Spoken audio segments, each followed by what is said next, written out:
Well, I'm going to introduce Jordan St Jacques. I met him a while back at a Thai conference or a Thai session.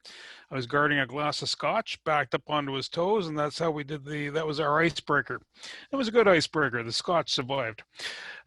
Jordan has been in the business of promoting back in 2004. He used MySpace and a million plus friends to help drive business into a funnel and get them to buy into concerts, which is great. And since then, he's come back up to Canada. He was in the US doing that in the concert industry. Now he's into mobile applications, e-commerce, SEO, blast marketing, and so forth.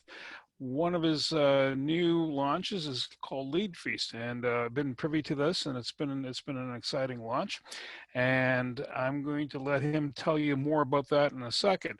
Some of the things you should know about Jordan: he loves snakes and he loves heights. So you'll always see him parachuting from someplace or zip lining. But he also loves Rienzo's food.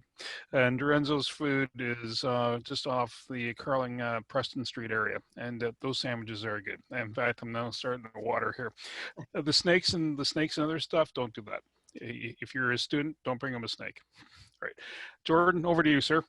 Thank you, sir. All right, so like Bernie said, my name is Jordan St Jacques, and I run a company called Digitera, which is a full-service digital marketing company, and we also do custom software development as well. We have a number of different brands that we are working on or are in production at this point, and but the main company is Digitera, of course. Now, Bernie had mentioned my original genesis into technology. I was not, like, I didn't go to college for computer science or anything like that. I, believe it or not, was a concert promoter, you know, back being a DJ when I was still in college, paying my way. And, oh, sorry, you're highlighting me and I haven't even shaved. I apologize for that. But yeah, so I started off in the 90s as a DJ, and this is before Napster, so you could actually make some decent money back then. Of course, Napster, when Napster came up, it killed everything. And I went from that to actually promoting and got into bigger events. It wasn't just your local events anymore. It was like regional wide concerts, things like that. And where it gets interesting is in 2004, my partner and I, so we're promoting at Buffalo at the time, and we were doing okay. We were doing about 700-800 people a night, and you know, which was okay back then. And then all of a sudden, one of our street teamers who was passing out our flyers comes up to us and says, "Why aren't we doing anything on MySpace?" So I'm naturally not a tech guy at the time. I'm like, "Well, what the hell is MySpace?" So she takes us to one of these Kinkos, these 24-hour places where back then you could still rent a terminal. If you remember, you know, laptops were not a thing back then. And so she, you know, we rent a terminal. She proceeds to show us what MySpace was. So my partner and I at the time were sitting there for 24 hours straight, just manually clicking friends requests and things like that. It was very surreal. We ordered 4 pizzas. The desk clerk at the Kinkos was starting to worry if we were like getting ready to rob the place because we would never leave and that kind of thing. But as it turns out, we all made friends. I had lots of pizza over that. I think it was 22 and a half hours, if memory serves me well. I'm getting old like Bernie, so sometimes it slips, you know. But anyways, the result, the outcome, as Eduardo likes to say so much, the outcome of that episode is that we basically had the beginnings of a very strong MySpace profile. And you got to remember, and this is the relevant point to today's conversation, you got to remember back then MySpace was a new thing. No one had ever heard about it anymore except for the high schoolers and the college kids. So so within, I don't know, 72 hours or something like that, we had over 10,000 friends on our profile, and it just kept growing. We used some automated processes as well to automate the friend request process, et cetera, et cetera.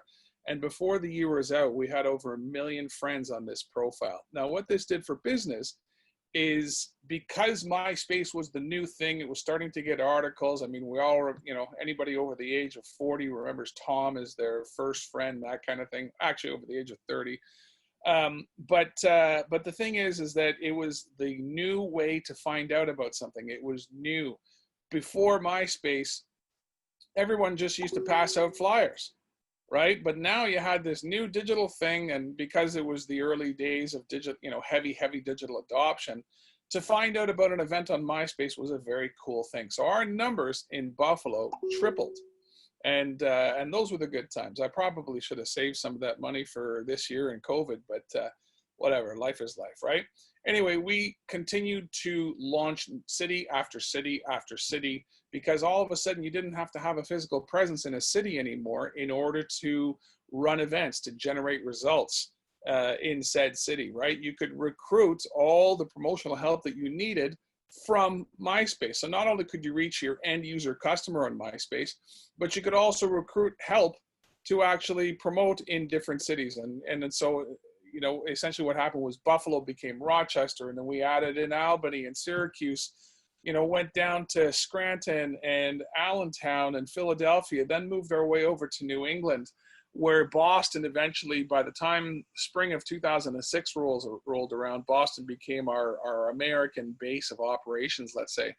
And, we were doing sometimes like 3,000 and 4,000 teenagers a night, or, 2,000 or 3,000 college students a night for some of these events. Like, it was just unreal results. And the reason why, like I said, the reason why we hit so hard and so fast from a business results point of view is because we were the market leaders in actually advertising through this new form of social media. And by the way, social media wasn't even a word back then. It didn't come around until 2008, 2009.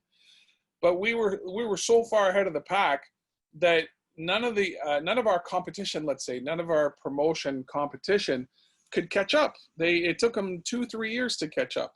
But by the time they caught up, then that's when things started to become saturated. And, it sort of mirrored the whole downfall of MySpace. And anyway, when Facebook came up, we rinsed and repeated and continued that till about 2013. When 2013 came around, Facebook had started to invoke their program of throttling, if you remember that. And, they started to add in features like promoted posts, where you had to actually pay to boost your post. Well, that used to be free back in the day. So anyway, we learned as the industry learned. So I've been at this whole social media game, digital marketing game for a very long time, okay? And remember my point. When we first started, we were unique. We had a competitive advantage. That's going to come up in a little bit, okay? So now it's 2020. What do we face in the digital marketing world? We face a world of saturation, right? I mean, most of the methods out there have been beaten to death, right? SEO is probably the only area that you can really gain a competitive advantage.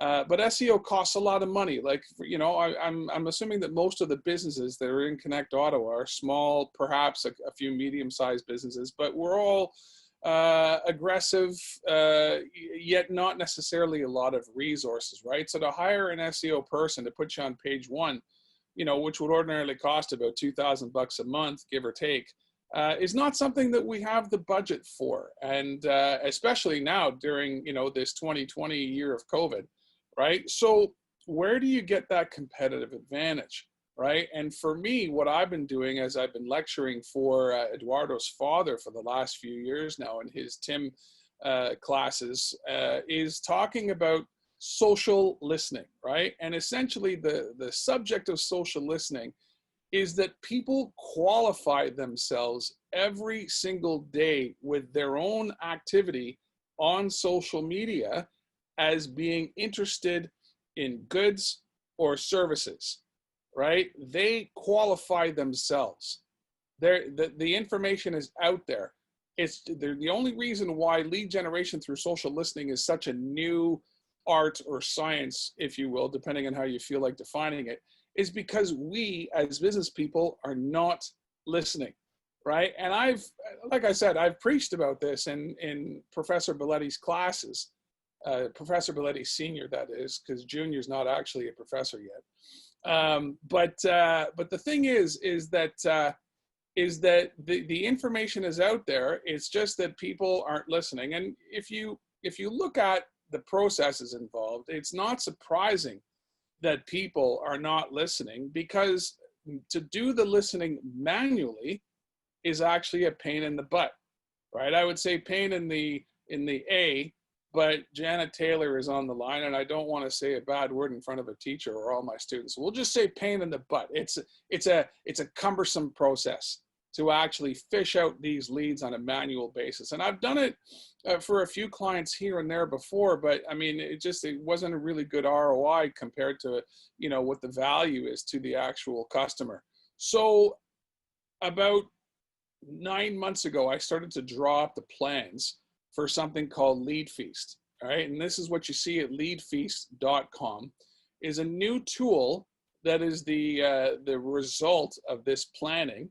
And essentially what LeadFeast is it's a very, very simple platform where you log in, well, create your account, log in, add in two things. Number one, the hashtags that you want to follow, or number two, the profiles that you want to monitor. Okay. And we'll get to that in a second. But the thing about the actual operation of what LeadFeast is that it's simple enough. You stick in the hashtags and the profiles that you want to monitor, right? And then you let our system go to work, right? Because even though as I'll explain in a little bit, even though the hashtags and the profiles are very, very powerful tools, there's still a lot of false positives and things like that. And so we've got methods in the back end that actually filter out the false positives so that you're left with a highly accurate lead list that you can essentially take those leads, stick them into your sales pipeline, and away you go, right? So anyway, let's talk about what the actual functions are of LeadFeast. And by the way, we'll explain at the same time what the value is from a lead generation point of view. And then you'll start to see how amazing leadfeast.com actually is, okay?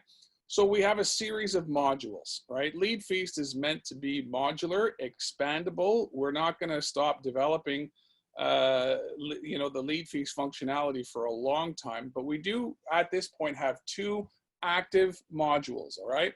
The first module is the hashtags module, all right? Let's think about hashtag sentiment analysis. I'm going to use the example that I use all the time is the wedding industry. Is hashtag engaged, all right? And for those of you who are not wedding experts, hashtag engaged is the key indicator as to when a female actually just got engaged. And I'm not trying to be gender biased or anything like that. It's just that there was a study put out a few years ago by the two big wedding magazines, The Knot and Wedding Wire. And it's been proven that say 94% or 93 or 94% of brides to be who've just been asked to be married will actually post somewhere on social media within 72 hours and include a number of different hashtags, the primary one being hashtag engaged, all right? So she's happy, right? She gets asked to be married by the man of her dreams, hopefully. And she's ecstatic, and she goes and posts online with the hashtag engaged. Now, how is this going to affect my friend Ken in Boston, all right? Anybody in the Boston area who posts hashtag engaged, who's not a false positive, who's actually a real bride who just got engaged, Ken wants to know about that lead as fast as possible, right? Because years ago, it used to be that in that industry, people would make their deals at something called a bridal show, right? Where it's all networking and the booth holders are all wedding vendors and the brides to be are all the attendees.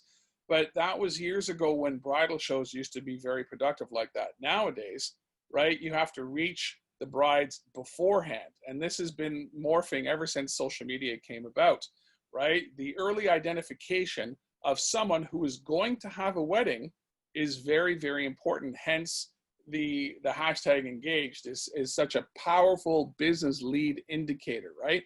It's gold for any wedding vendor, not just DJs like Ken, but your photographers, your videographers, your honeymoon companies, your banquet halls, your musicians, if the bride is going to hire a pianist or a cellist or something like that, right? If any of you have ever been to a bridal show, you know that the wedding business is extensive and there are many different types of vendors, right?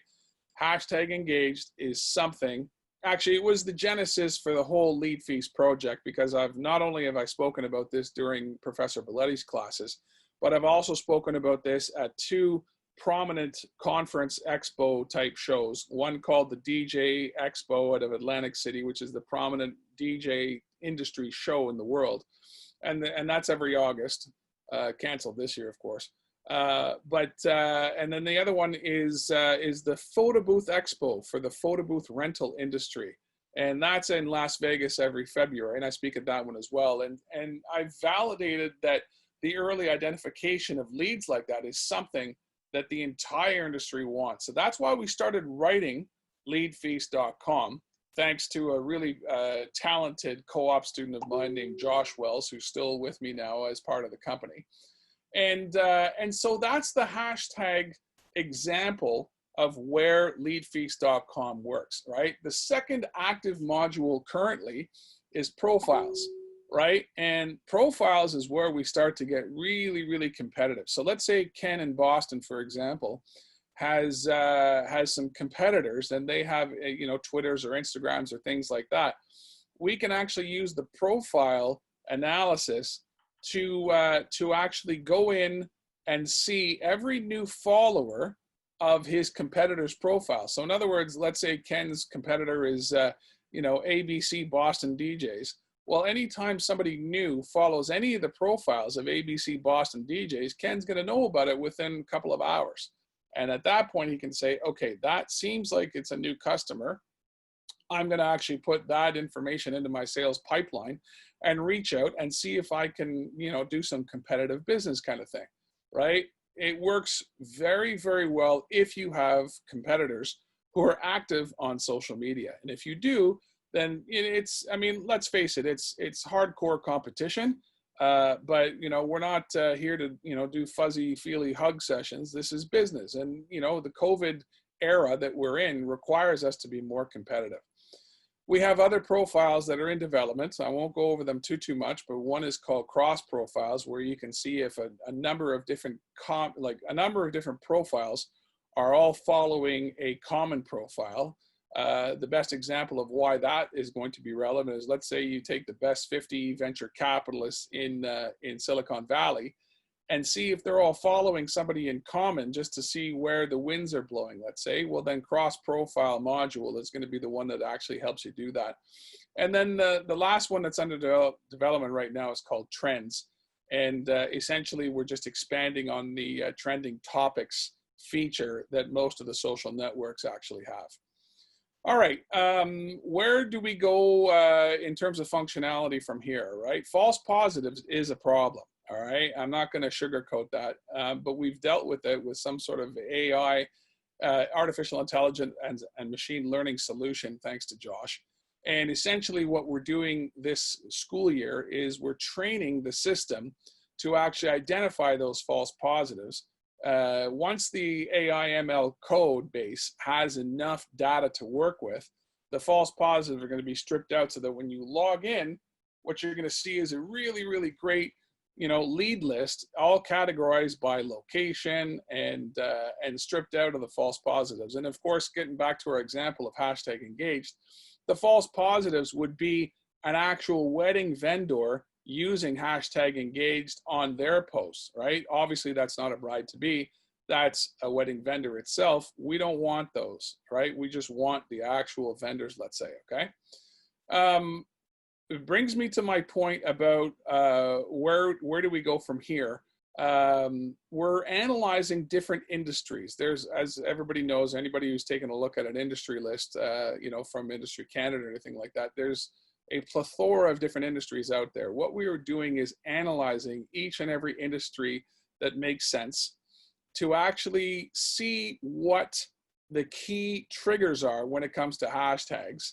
Like, for example, in insurance, we've identified a number of them, including hashtag new baby and hashtag bundle of joy, but there's others as well.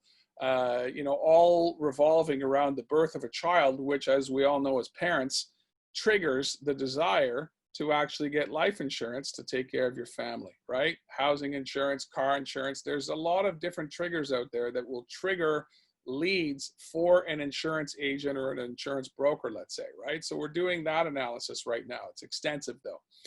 We also want to do different kinds of analysis on a lot of e-commerce stores. Like for example, if you're running a sun care e-commerce store selling things like suntan lotion, well, I'm not really up on my Beech products here, but like hashtag Beech would be a key hashtag indicator as to someone who's a beach lover, right?